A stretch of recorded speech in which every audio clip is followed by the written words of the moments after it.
first of all, thank you for this amazing performance. It was super intense and very energetic, very virtuosic solo. And my first question would be what I was thinking about during your performance. What moves your body? What moves my body? Things around. There was one aspect of building this solo that was for me. I like to improvise a lot, and of course we improvise with patterns and systems and stuff. But also there is a part that I don't know. It's nothing really mystical, but there is something about, I don't know, vibes that you feel, energy that you recycle, things in the air. I don't know, like I don't always know what makes me move in that piece.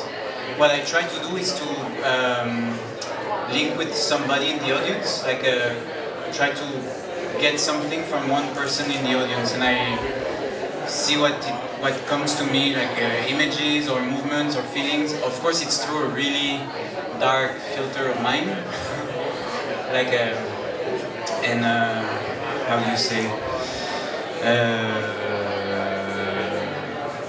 Yes, physical states that I worked with, or physical qualities that I like to work with that usually naturally come out. But also it's trying to see what I grab from the audience and from the moment also. So it's basically really open. You have been bending your body, and you have been doing such difficult physical movements, physically difficult movements that I was a little bit afraid of you, that you are pushing a little bit too far. Do you have this urge to go over your limits during this solo? Yeah, there is. I'm working on this because it's been a long time that I've been dancing like this, and I'm working on finding ways to be fulfilled with a smaller amount of energy, smaller movements. But there is something that I start to look at myself. I don't know, like I'm dancing and I'm also contemplating what I'm doing, and to escape that I really sometimes needs to go through the extreme. But it's something that I've been working on for a while, in a way that my body is really flexible, so I can really play with that. It's really not painful, but it looks like a sadistic game with the audience of sorts. You also play with the music, because these are non-audible but human sounds. Yeah. And I think it gives a feeling of discomfort that you cannot understand. You hear some speech, but you cannot understand. Yeah. What was the choice of music? How did it happen? One big inspiration of this solo, of course, is this character from Twin Peaks, the log lady. And so it's a character of the series that actually carries a log like this, and she's always really weird and always saying to people, coming to people in the weirdest moments, saying that her log has something to say to them. And also then it gets really specific on Twin Peaks. It's like each episode of Twin Peaks was introduced by a monologue that she has, and she kind of introduces maybe what's gonna happen in the episode, or she just talks really beautifully and mysteriously. If you can catch this on internet, it's really worth it. The texts are beautiful. I got really inspired from those texts. So she gives a monologue, like she's carrying the log, she's watching it directly in the camera, and she's talking to you, kind of. And then she gives kind of clues or keys to understand maybe, or to get really confused. And so the bass, the base of the music of the solo is one monologue that I stretch out completely. And it's also a funny score for me, like a base of feelings and words that she says. It's really beautiful what she says, something about there is sadness in the world because we are ignorant of many beautiful things, like the truth. But sadness in our ignorance is really true. The tears are real. What is this thing called a tear? Is the love. And so it finishes by, and so when sadness comes, we ask, is this sadness that makes me cry my heart out, will it ever end? And the answer, of course, is yes. One day the sadness will end. That's the text that it's based on. Maybe it doesn't look like the sadness will end at the end of my story. So, but it's, and there is this, and there is a lot of text from Aleister Crowley, which is a dark priest from the beginning of the century. I'm not even sure of his nationality, but it was also to bring this feeling of ominous presences and dark masses. I don't know. Three things that inspire me also to get into a state of possession, or to play for me inside me with the idea of being possessed. So it was to have a soundtrack reflecting that and helping me do that. What's the story of your log, and what's your relationship to your log? The story. My parents have a fireplace, so they have logs, and I was like thinking about this one, I was like, this one looks nice. It's not a mystical connection. But it's funny because also I was waiting during the speech before the solo, I was waiting in the wings with the log in the dark. It has it's really funny for me. And it's a really heavy piece of luggage also that I carry with me on tour. But no, I see also that it starts to, I say she's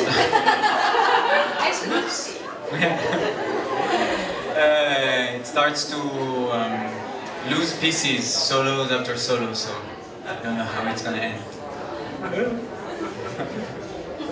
If you have any questions, please, I can pass the mic if you would like to say something or feedback. Thomas. Can I just ask you, it's your solo, you made the choreography, you dance in it, I know now that you also design your music.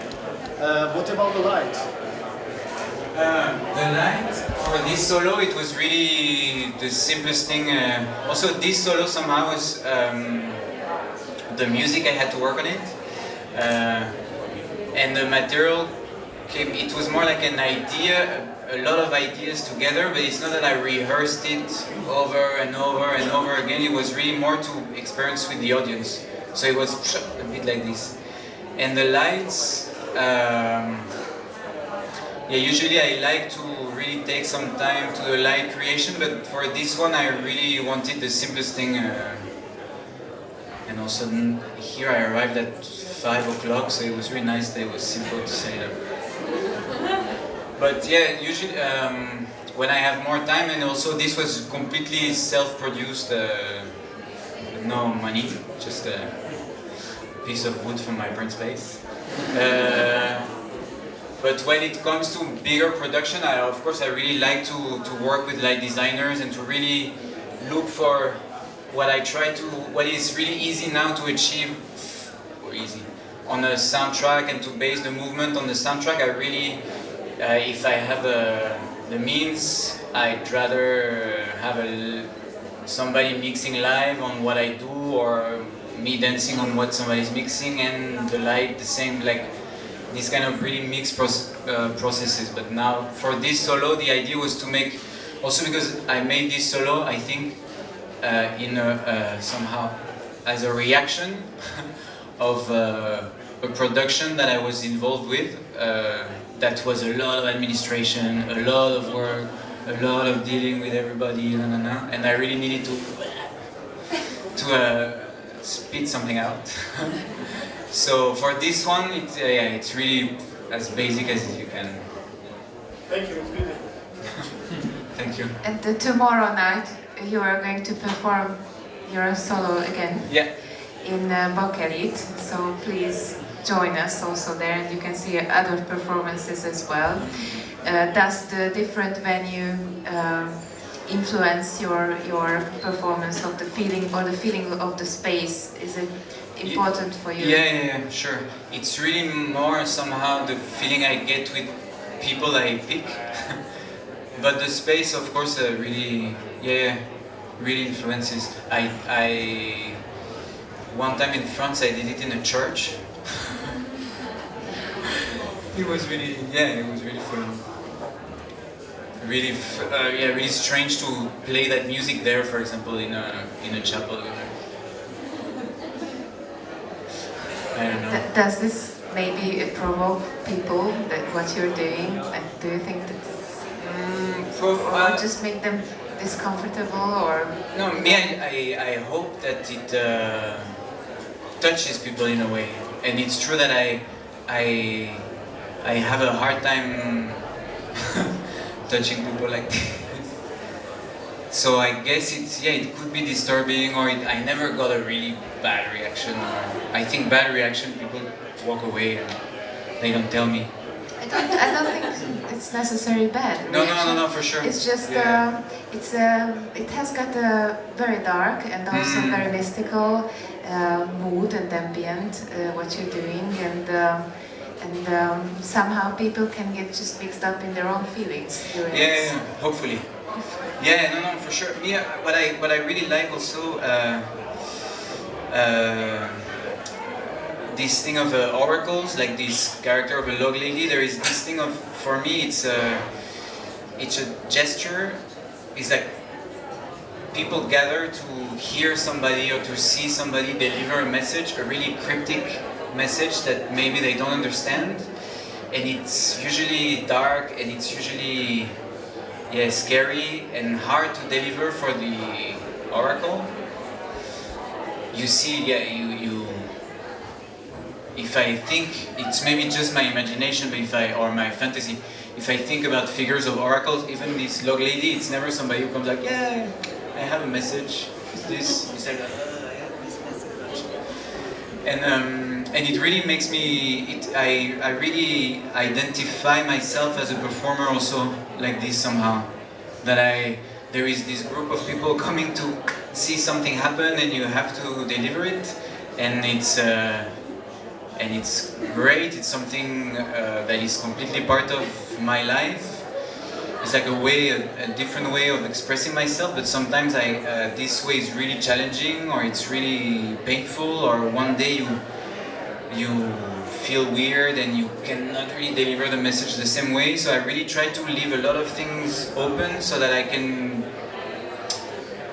drive through those feelings and those moods. And so for sure I guess it's not really the most square and stable thing to watch. Like, you see me doubting, you see me searching.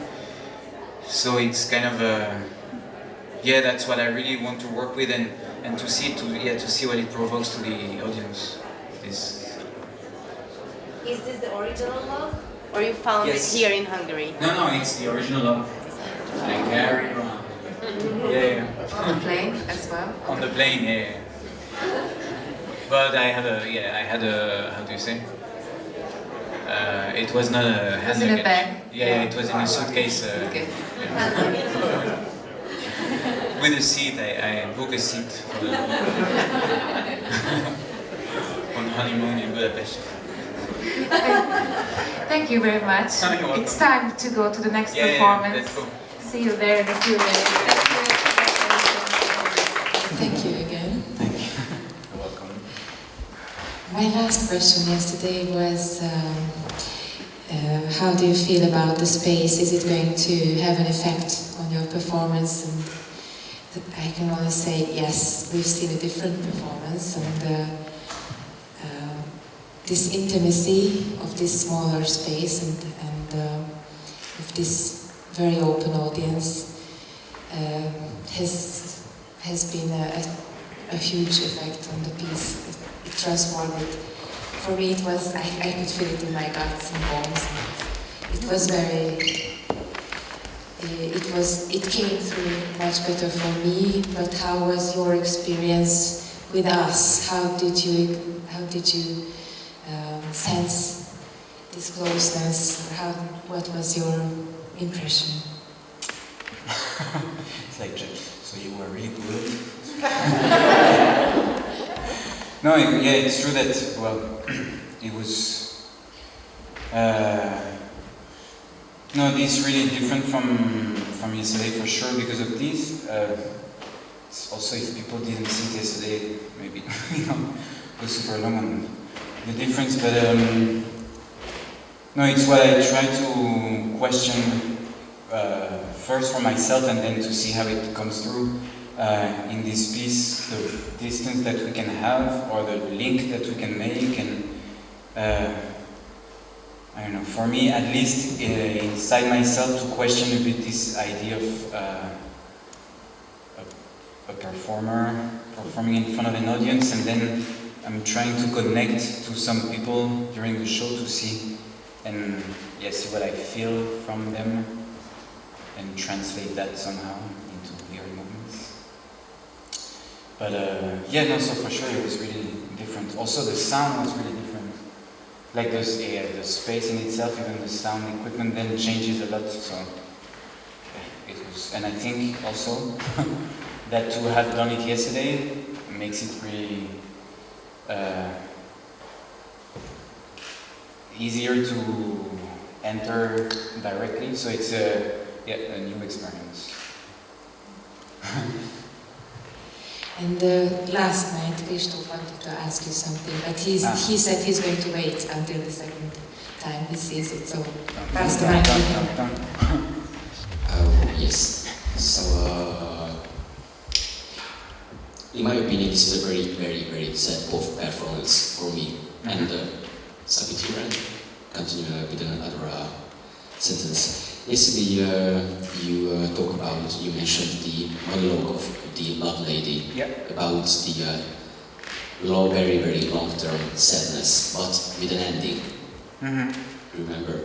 And what do you feel? Because you perform it again and again and again, and you are always searching for somebody to give you something and to perform it. But after you just finish it, you have to perform it again. In my opinion, this is a very, very sad reflection because this is an infinite sadness for me.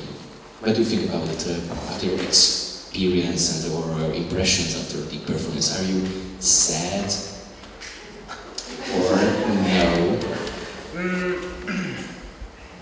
No, first the good thing is that I perform it, and then even between yesterday and today I have a long normal day in between.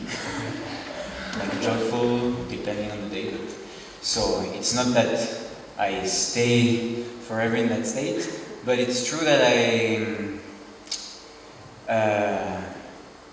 was a good word that we used before. I try to channel, to get inspired from things that I feel, but also to let things go. Maybe inspired from sad things that I feel and that I don't express, and then it's the moment to express them. I don't know, it could be that. But it's true that I work around,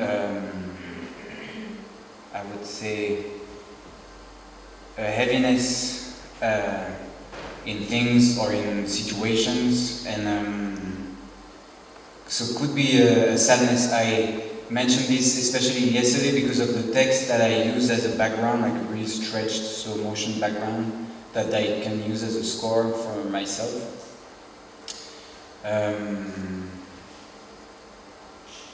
So yeah, somehow it's always the same kind of, even if it's changed from night to night, it's always the same main vibe, I would say. But I'm a really happy person in life.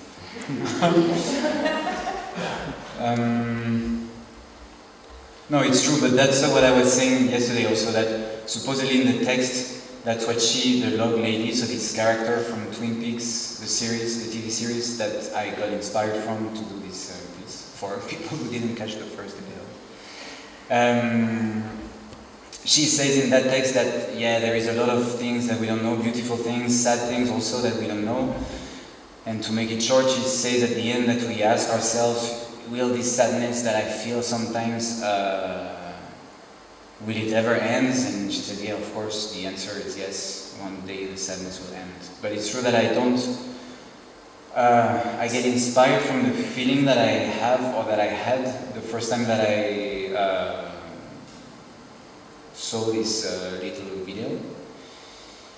But it's not that I want to express the whole message with the happy ending at the end. I hope it answers a little bit the question.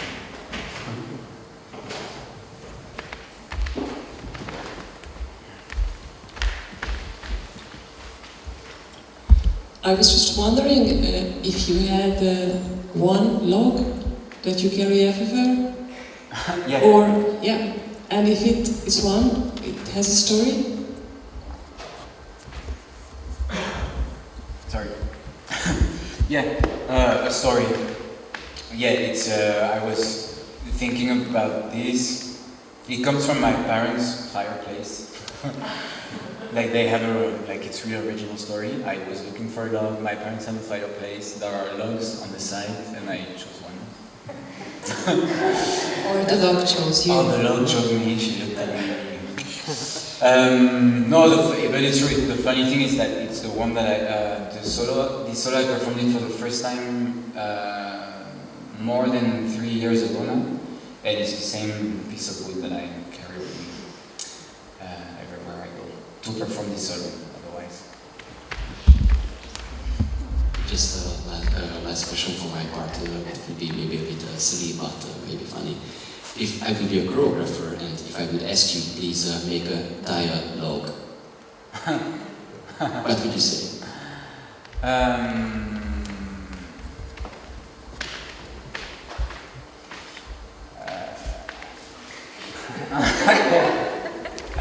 I would say, I don't know, yeah, we could start talking then first and then see how it,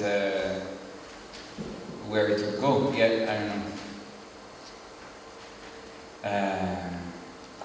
Because it's true that the monologue or the solo form, let's say, is something really easy for me to work with. But I think it depends on people, but for me it's really easy because you're busy with yourself and you can really, me for example, this piece especially, I leave it super open with a, as I said, a kind of score and a kind of vibe that I chose somehow for this piece, but I leave it really open for whatever could happen with the audience or during the performance, even just inside myself. Yeah, then it would, I like working with other people, so yeah, I will have to meet this choreographer and talk. With a ghost choreographer, I cannot say. Sorry. Hello, Sam. Hi. So this is the third time I'm actually seeing the piece, and the first was in Deltavra, so it's outdoors, like more than 3 years ago. Mm-hmm. And so I was curious, because now this is the second time seeing it within the theatre, and I was wondering, was your intention for a traditional space in which to make the work, perform the work, sorry, and also like what would you prefer, like outdoors or in traditional settings? Yeah, the intention, I premiered it in a theater in Brussels, so somehow I had in mind that I would perform it the first time there. But then the idea was also to make it as light and easy to set up as possible so that I could perform it anywhere somehow. And it's true that in Deltavra was the first time that I was performing it outside, and there was this huge structure, like this bull structure that I could come out with. It was really fun. So yeah, for sure the more unconventional spaces are more, well, yeah, for sure they carry more, how do you say, new things for me to get inspired from, or the vibe is really different than in a black box and in a normal space, in a conventional space. But yeah, I was saying yesterday that once I performed it in a church. That was something. So yeah, of course, with a conventional space, it's then it has this idea of a more realistic. There is a kind of hook in the reality somehow that is interesting. But also in a black box, it's really open to imagine. I don't know what you can project on it. If you can have images that come because of the black box, or that. Yeah, I don't know. But yeah, no. My intention was to make it as simple as possible so that I could do it anywhere. But it's true that, now that I did it in the black box, I cannot say that I'd like to do it more somewhere.